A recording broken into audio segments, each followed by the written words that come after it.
తులారాశి. ఈ రాశి వారికి ఈరోజు కొంత అనుకూలంగా చెప్పుకోవచ్చును. ప్రయత్నాలు ముందుకు వెళ్తాయి. ఆర్థిక పరంగా కొంత కలిసి వస్తుంది. ఆరోగ్యం సంపూర్ణంగా అనుకూలంగా ఉన్నది.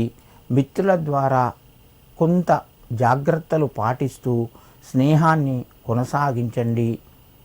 బంధువర్గం నుంచి ఆహ్వానం వస్తుంది.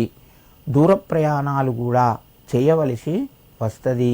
తులారాశి వారు ఈరోజు శ్వేతార్కమూల గణేశాయ నమః అని చెప్పి 9 సార్లు చదువుకొని నమస్కరించి మీ పనులు ప్రారంభించండి. మీకు మరింత శుభయోగం కలుగుతూ ఉంటుంది. వృశ్చిక రాశి.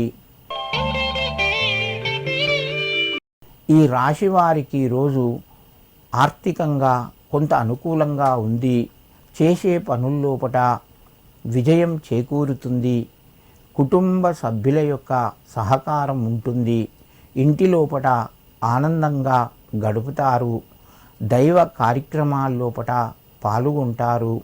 సంఘం లోపట గౌరవ మర్యాదలు పెరుగుతాయి. వృశ్చిక రాశి వారు ముఖ్యమైన నిర్ణయాలు తీసుకోవలసి వస్తే మీరే స్వంతంగా ఆలోచించి నిర్ణయాలు తీసుకోండి. దానివలన కొంత కలిసి వస్తుంది. ఈ రాశివారు ఈరోజు గణపతికి చిన్న బెల్లం ముక్క నివేదన చేసి మీ పనులు ప్రారంభించండి.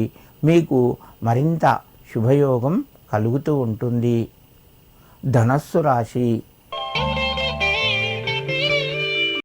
ఈ రాశి వారికి ఈరోజు ఆర్థిక వ్యవహారాలు కొంత చక్కబడతాయి. కాలం కలిసి వస్తుంది. ప్రయత్నాలు శ్రమతోని కొంత ముందుకు వెళ్తాయి. సమయానికి నిర్ణయాల్లోపట మార్పులు చేర్పులు జరిగే అవకాశం ఉన్నది. ఆరోగ్యపరంగా అనుకూలంగా ఉంది. దూరం నుంచి శుభవార్తను వింటారు. ధనస్సు రాశి వారు ఈరోజు మహాలక్ష్మి అష్టకాన్ని చదువుకొని నమస్కరించి మీ పనులు ప్రారంభించండి. మీకు మరింత శుభయోగం కలుగుతూ ఉంటుంది.